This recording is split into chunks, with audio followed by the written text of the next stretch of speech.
What's the time? It's time to stop. It's time to stop. Now, this is my first time on this channel talking about things like this. I talk a lot of shit, and I have a lot of it to speak, okay? I talk a lot. But if you're new here and you go through my channel, it's usually just gaming clips like Rivals, Roblox, Overwatch, Fortnite, yada yada yada. But I have been very passionate about Poppy Playtime since it came out, pretty much. When it came out, at first I was like, oh, it's cool. But by the time Chapter 2 rolled around, I was into it. Let me tell you, I was into it, okay? I hate for my first thing on here to be talking smack about a game that I liked so much because I genuinely really liked Poppy Playtime. I did.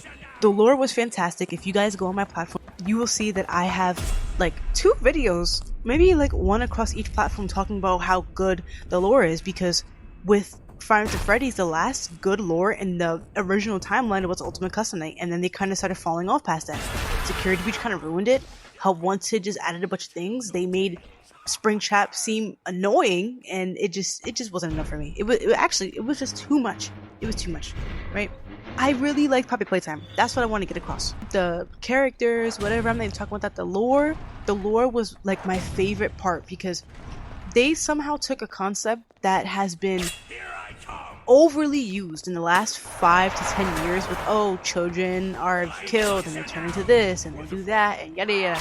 They somehow breathed life back into it because FNAF created that. That is FNAF's stone, okay? That's Five Nights at Freddy's.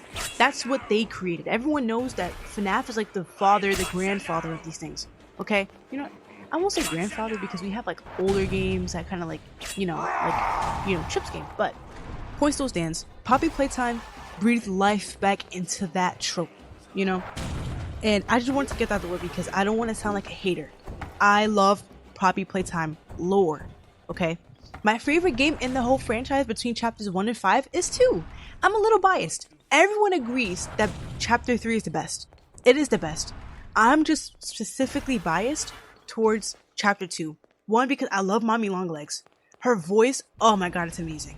Her design, it's great. Her eyes, when I did that pupil-y, dial-y thingy, I loved it. The chase made sense. You could catch on afterwards. It was good. And I'm just biased because I like minigames. That's my bias, right? Going past that. Going into this video, I just have to say we all can agree that Chapter 5 was a huge, huge letdown. It was pretty bad. Okay? And I have a lot of stuff to say about it. It was pretty bad. But I want to start off with the good stuff. Okay? The animation, beautiful. The voice acting has never, ever, ever been bad in this series, okay? I want to get that very straight across. Very. The voice acting is probably my favorite part of this entire franchise. I love their voices because everyone delivers their lines with such vigor, and I don't have to guess what they're feeling. I don't have to guess the stress they're under because I can hear it. I can feel it in my bones. Okay? I love voice acting. The visual appeal, amazing. Amazing. And on top of that, you can see their improvement throughout all the chapters. Like chapter 1 was, hey, let me show you what we can do. Chapter 2 was cementing that. Chapter 3 was, here is everything we are. And it was beautiful. We all accepted it with open arms. Very, very open arms. Chapter 4, I love Doey, and then we kind of fall into chapter 5. Okay. Yeah, that's about it. Now we have to get to the part, we just have to get to it, okay? I'm gonna try to section this off as best I can, but I need you guys to bear with me because this is also my first rant video. I usually talk freely. I talk freely about these things.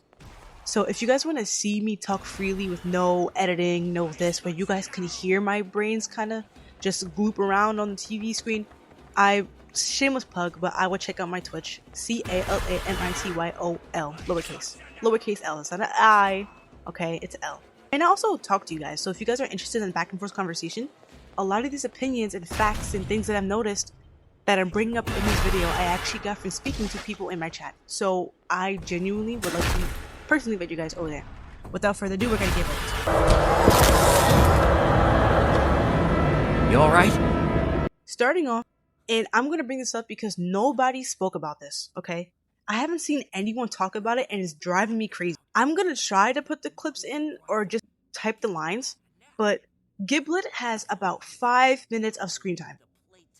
And I honestly think I'm rounding up. Giblet, his constant I'm no hero felt like they were trying so hard to paint him as the I'm no hero character by jamming that phrase down our throats the entire chapter. Anytime he was on screen, I'm no hero. Oh, I told you I'm no hero. Look, I'm no hero. I'm not some kind of hero, but I can help you. Look, I told you I'm not a hero. I told you I wasn't a hero. We fucking get it. We get it. Okay? We get it. We get it. You're not a fucking hero. We fucking get it. Okay? Okay. We get it. If this had been a show or a long game series where he was been an established character, where he's been here since day one, it could have worked. But we only see him for 5 minutes total. Again, 5 minutes. Hearing him say it over and over just got so annoying and repetitive.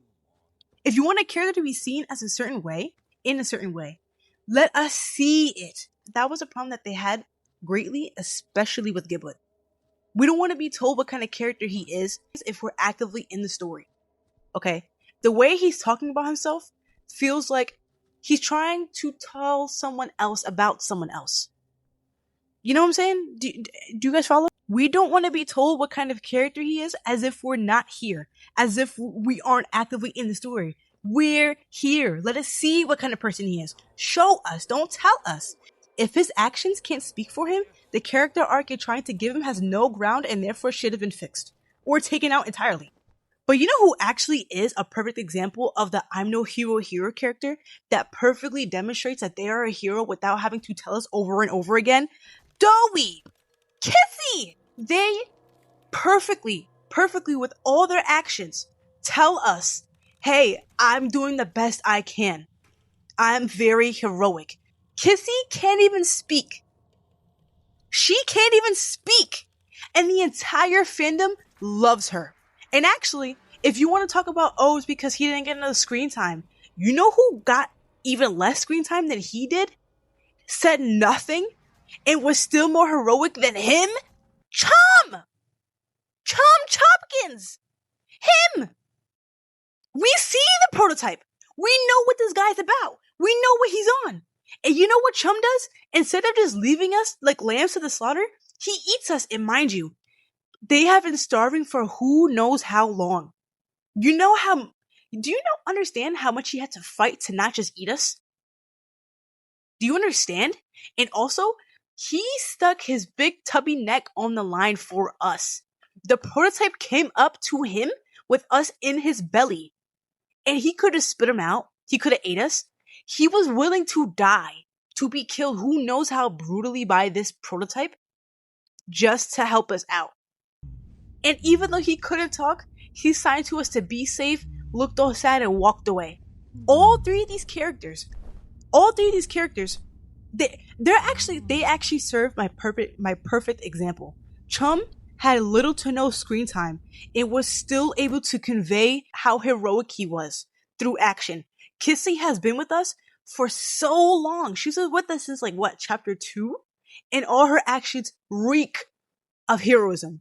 Dobie was only there for 1 chapter, and he still never had to say, I'm a hero. He just said, hey, these are my friends. These are my family. I have to protect them.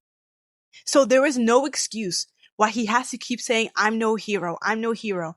Over and over and over and over and over again. There's literally no point.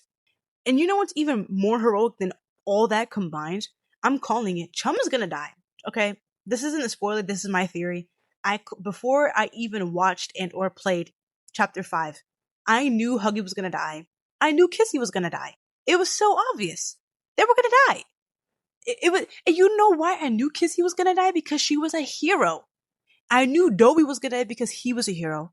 Chomp is too kind. He's a baby. He's going to die. Okay? Okay? All the heroes die. I feel like Giblet is gonna have a very Eddie Munson death. Oh, I try to care, and this is fresh in my memory because I'm watching Stranger Things for the first time. Yeah, I know I'm 10 years late. Give me a break, okay? I just got to season 5, and Eddie died, and you could not make me care more. I could not care less about his death. The same way if Giblet dies, I do not care. Don't get me wrong, I like Giblet. When he first was introduced, he was all friendly. Again, I love his voice. I think half of the characters I like in the series actually just Giblet, because I genuinely like all the other characters and they deserve to be liked, was just because how good their voice acting was. If they had had worse voice acting, I don't think Giblet's actions could save him. It's just not it. You're going to have so much fun! While we're on characters, I'm just gonna go straight into Lily, because Lily, since before the game even came out, has been getting a lot of discourse, has been getting a lot of conversation. And I will put my input here. I love, again, like I said, visually, everything in this chapter was absolutely beautiful. I loved the visual. I want to live in Lily's house, okay? I love Lily's design. She's cute. Again, her voice acting, you can't beat it. You can't beat any of their voices. They were all perfectly casted, okay? But, and again, I spoke to someone about this. I spoke to Chad. I spoke to everyone. So again, if you guys want to be involved in the conversation, check out my channel. But she felt like she just didn't belong. Like, her whole section, there was no segue at all. We don't ever find out, like, why Lily found Poppy and Kissy, how she found them. Like, it just didn't make sense. And the whole thing in her house, it felt like a filler episode. This whole chapter felt like filler, and it's really unsettling because they made this chapter seem, and correct me if I'm wrong, but I could have sworn I saw in one of their promotions, they said this was the final chapter, okay? They said this is the final chapter. But why are we getting filler? Why is there a filler character? Why was she never mentioned before? Every character that gets mentioned in a chapter was never mentioned in the previous one. Ever. The only person that has fought that stigma has been Poppy and Huggy. And there's no way that they couldn't have been. You know what I'm saying? And actually, while we're on Lily, I would just like to say how horrible her death was. Horrible. Because Mob Psycho has attachment issues. They have attachment issues. Where they introduce a really nice character. Awesome design. Awesome voice acting. Maybe important to the lore at this point. I don't know anymore. Just for them to die 30 minutes later. She literally dies 30 minutes later. 30 minutes and she's dead. And the worst part about her death, it was so bad. Me personally, right? If you find one of the million of files that they leave across this big ass place, right? It tells you she can control each and every single hair on her head like it's a limb, like it's a finger, okay? Now, if I was held in solitary confinement for at least 2 years, because they say that, right? You best believe I'm gonna Rapunzel my way everywhere. Even if it's not just always walking. My hair will have hair as muscles. I'm jacked on my head. Okay? You would have thought I shower with protein powder. Okay? So the fact that her death, she was in the air. If I was Lily and some random dude came in and snipped the thing I'm standing on, I wouldn't even flinch. The moment I feel the ground beneath my feet start to rumble, I'm just gonna undo my ponytail and grab onto the other side. Swing myself. She could have swung herself to us and killed us. She could have grabbed onto the other side of the beam that didn't fall. She could have jumped back to where she came from. She had 18 ways to not die, and she went. Honestly, you're probably better off dead. And my favorite part. For people that watched or played the game, or actually, if you haven't, okay, I just want to explain something to you. In this chapter, we go through, I'm going to say in total, we have 5 hands. We have the blue hand on the left, which is always there. We have the Omni hand we start out with, spoiler alert. We get it taken away by Huggy, okay? So then we have to find a red hand, then we get a temperature hand, and then we get a pressure hand, okay? You have to cycle through these. And it's very tedious, okay? When we first get to Lily Love Braid's house, she takes it, she's like, hey, can you get the things out of the oven? Okay? Okay, mommy, we go, okay. Now mind you, the oven is right next to the cage that she has Poppy and Kissy in, okay? Right next to it. And on that cage we have a padlock, and over that padlock, we have a bow made of hair. Okay? Stay with me. This is gonna come back. And next to the hair and padlock is a vent. Okay? You go into the vent, but you can't because there's a globby blob in the way. Alright. Okay. In the room, you have the triangle thing, so you have to take the power out of that and put it somewhere else, okay? So you get to the basement after, 10 minutes of doing a bunch of nothing, right? You get there, you have to hope you realize that the wall opens, okay? So you open the magical wall, and then over the magical wall, there's another magical wall. So you go into the magical wall, and mind you, it takes you so long because the magnetic aspect of it, it moves you like, it takes so long to move, okay? You get into the magical wall, and in that magical wall, there's another triangle and another triangle, okay? And under the top triangle is the other triangle where you have the hot and cold button, okay? So now you have to just know, and now you have to go back out of the magical wall, back into the basement, put power into your hand, and mind you, these things are timed. So if you miss your grip 1 or 2 times, you have to do it all over again. You go back to the magnetic thing, you jump over the little wall, you jump on the magic wall, and you put the power into the top triangle, and the top triangle powers the bottom triangle, and then you have 2 buttons. So you have to pick if you want hot or cold. Then you pick if you want cold, and you have to pick cold onto the blobby glob in the vent, and oh yay, the blobby glob is done. It's not done because now you have to rotate between the hands, and these take you forever, and you finally get to the pressure hand, and now you can blast it all the way, and now you can walk through the vent. Oh yay, I'm done. No, you have to go back through the vent into the magical wall, and you have to click hot. Then you have to activate the hot. Then you have to take the hot with your hand and put it on the lock, and you take the hair off, and then you have to open them and set them free. Mind you, I'm a fast talker. Imagine doing this. I can't even.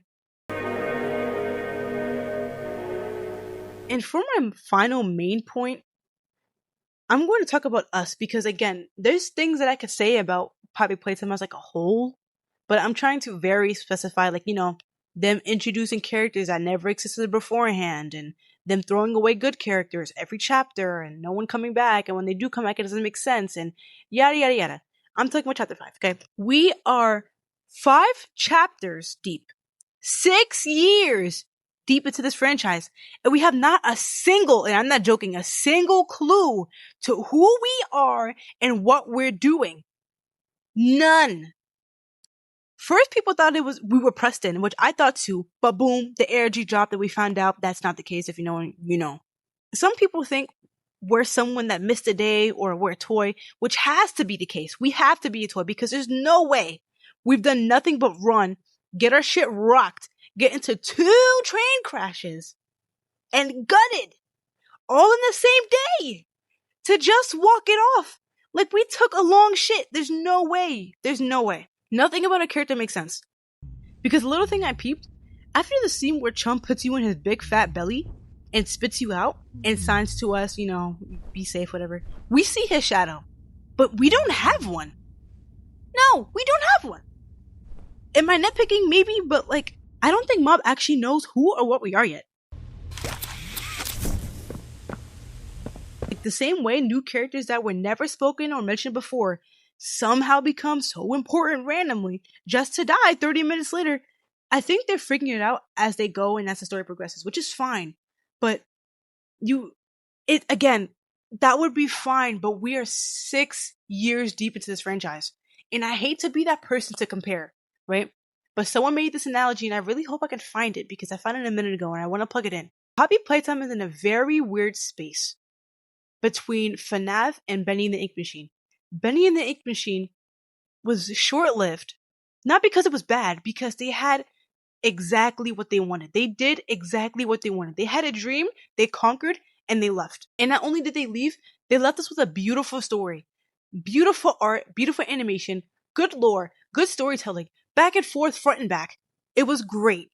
And then FNAF, they had the main storyline. And when they were done, or if you're done with the main storyline, here's another storyline. Or here's this spoken from this point of view. Or here's this. Or here's that. Not to mention, Scott released each game months apart.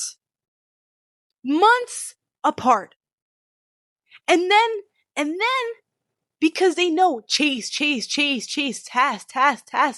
is so annoying, and I guess Mob couldn't pick up on that, they said, oh, we're going to switch our mechanic a little bit. Sis Location changed it up a little bit. Security Breach is very 50-50 on the community, but it's still better than this. It might be a little better than this. And I'm saying that as an old head. I'm saying it as someone that's like, well, in my day. And not only was Lily's death in general, just how she died bad, but they knew it was going to be bad because with everyone else in every other chapter, it makes it very obvious how to defeat them. In chapter 1, with Huggy's death, it gives you an obvious enough hints of how to kill him. There's handprints on the literal box. They tell you, okay? With Mommy, you run into a room and the only thing there to do for the player to interact with is a lever. You pull it, okay? In chapter 4, they tell you, oh, cold hurts him. It was a Resident Evil boss battle, okay? They knew what they were doing. But with Lily, it was so they knew it was going to be so random that they had to turn her death into yet another cutscene. Another cutscene. Because they knew that we couldn't kill her correctly. Should already tell them. Should tell them. And it's not like anyone's making these claims out of nowhere. Everyone that has watched or played this game had the same thoughts. Everyone. Another thing about this, everyone already said, chase sequence. I'm not going to get into that right now. What I do want to say is this chapter was not scary in the slightest. Chapter 1 everyone was panicking. It was pure panic. Chapter 2 was creepy. It was unsettling because you know what the threat is and they are always right behind on your neck. Same with chapter 1. Chapter 2 was nice because they did it differently. With chapter 1, it was very quick, you hear him coming for you, all that stuff. Chapter 2, you had Bunzo. You had Pugapillar? That's his name? You had Mommy. You knew they were coming. But you could still do something about those. You know what I'm saying? There was a way out. There was a light at the end of the tunnel. Chapter 3, again, I don't need to talk about it. We know why chapter 3 is good. Chapter 5, what happened? What happened? And the thing is, when there could be jump scares, where there would have been jump scares, they opted into turning it into a cutscene. So you couldn't control your character anymore. And a lot of people just AD, left, right when they're waiting. So when you have that option taken away, it's very apparent, oh, something's going to happen. And it's fine if you do it like 1 or 2 times. But 18 times is ridiculous. We know what's coming. Nothing's scary. And the thing is, oh, these are kids' toys. They weren't meant to be scary in the first place. Yes, we know that, obviously, but the suspense and the chase builds it. All of the good things they had going for them, they wore it down completely where it has no sustenance anymore. There's no substance to it anymore. You wore down the chase sequences and they're not scary. There are no jump scares. There's no suspense. There's no anxiety. Even the prototype's entry where, Lily's like, oh, here he comes. And he puts his hand around the door and the other hand around the door so slowly. And then he opens it. Wahaha! It's the prototype. Yeah, no shit. We know. We know. As if the leaks weren't enough. We know. Nothing scary this entire chapter happened. And you know what could have made it scary? The chase sequences, if they were fast paced. That could have been anxiety inducing. But that's what I want to segue into. The chase sequences. Oh my god. This is going to be very worn out. So I'm not even going to get that into detail, okay? We all know Huggy's worn out. The chase sequences are worn out. We know, okay? We know. But Lily's chase sequence was so bad. And mind you, when I finished this chapter, I was watching the Cub Scouts playthrough, okay? I went and watched every other person's playthrough before, just to educate myself, okay? Because Cub Scouts, shout out to him, his video is 2 hours and 45 minutes long, okay? Markiplier streamed for 5 hours and 16 minutes. Joe Bart streamed, Queso streamed, other streamers streamed, and if I get their names, I will add them, right? They all streamed it. And mind you, sitting through the fully edited 2 hour 45 minutes was already agonizing. And I want to say that because Cub Scouts, me personally, I'm very biased. I enjoy his content very much, right? The game was so bad I couldn't even enjoy his commentary. It was that bad. Like half an hour in, regular Jay, but I think he didn't say anything. And a lot of people didn't. But everyone had that feeling where if you look to your left or you look to your right, everyone's like, dang, we really don't like this at all. This is really genuinely bad. It really is genuinely bad. Another thing, Lily's chase sequence, okay? And I don't understand why they would do this. I think they tried looking like, oh, hey, look at us. We're so smart. We're making all these intricate thingies, right? After, Kissy and Prototype get into it, they start swinging. She scoops her up and runs up to the right, okay? That's where we've been going the whole time because we know we have to get to the attic, okay? And the attic is to the right, where Kissy is going. So anyone over the age of 5 would see Kissy going to the exit and go, you know what? Yeah, they say run. We have to get out. Let us run to the exit together. You go to run and she catches you every time. You know what they don't fucking tell you? You have to activate her coming out the door to activate the door behind you opening. You know, the door that doesn't lead to the exit? Yeah, that one. That one you have to go to. How would you figure that out? You have to die 85 fucking times. Yeah, actually. Or you have to hope someone in your Twitch chat or someone in your YouTube live stream would just tell you, hey, yeah, just activate it and take it left. But if you're recording for a video, how would you know that? Especially if you're playing on release. Who was there to help you? Who would tell you? If the game cannot help you on its own, it's not a good aspect. It's not. And speaking of trial and errors, right? Again, no one's new to trial and error for certain games. You need trial and error. That's how it works, right? But let me put this into perspective for you. For example, right? Cuphead the game, of course, shout out, I love Cuphead. There's plenty of trial and error, but with Cuphead, you fail to learn skill. And when you die by a boss or anything, it tracks your progress. It tells you where you left off. And you get the, oh, that's what I did wrong. Or that's what I need to do so you can improve. But with Lily, it doesn't tell you anything. You just have to hope you know what you're doing and hope you can figure it out in 3 seconds. Or should I say 5? They don't tell you nothing. You don't gain anything from this chase. At all. There's nothing to gain. I sound ungrateful, but I'm not. We are not ungrateful because I know you clicked in this video to either understand or hear what people are having to say because you generally don't agree. Even if we don't agree and you really like this chapter, that is completely fine. Okay? It's a game at the end of the day. We had a taste of the greatness Mob Entertainment is capable of, so I'd say we're more spoiled than ungrateful. You can't give me a 5-course buffet every night and then randomly drop me off McDonald's and expect me not to act a certain way. I miss your cooking. You were cooking. I miss it. This doesn't make sense. I really enjoyed the lore of Poppy Playtime, but this chapter was so bad it actually killed my love for it. I really enjoyed the lore of Poppy Playtime, but with how bad this chapter was, and damn near every way, I'm not gonna lie, I genuinely don't care about the lore anymore. It actually killed it for me. Now we have to wait another year and hope it's worth watching and playing. And honestly, at this rate, I think the only people that are going to be playing it is like the slop YouTubers. And unless, just in case people that obviously aren't slop YouTubers play it, I'm not talking about you guys. Okay. I'm saying like the people that like, I don't know, they mark it off of like, Huggy Wuggy's back, and knowing damn well he's not, like clickbaiters and shit, you know what I'm saying? But it's very telling of how I feel like Mob Entertainment played in our faces. Like they skinned us just to dance on our nerves. Everyone got stuck on the same parts, like Lily's whole thing. Everyone was stuck on her mentally and literally physically. Lots of streamers were stuck on her. A lot of YouTubers were stuck on her thing. And this should be very telling to you because Markiplier said he's like done with Poppy Playtime. Okay. Markiplier quit Poppy Playtime at chapter 5, but played Garden of Ban until chapter 8. He played Play-Doh Slop over an amazing indie game longer than it. If that doesn't tell you something, it genuinely should.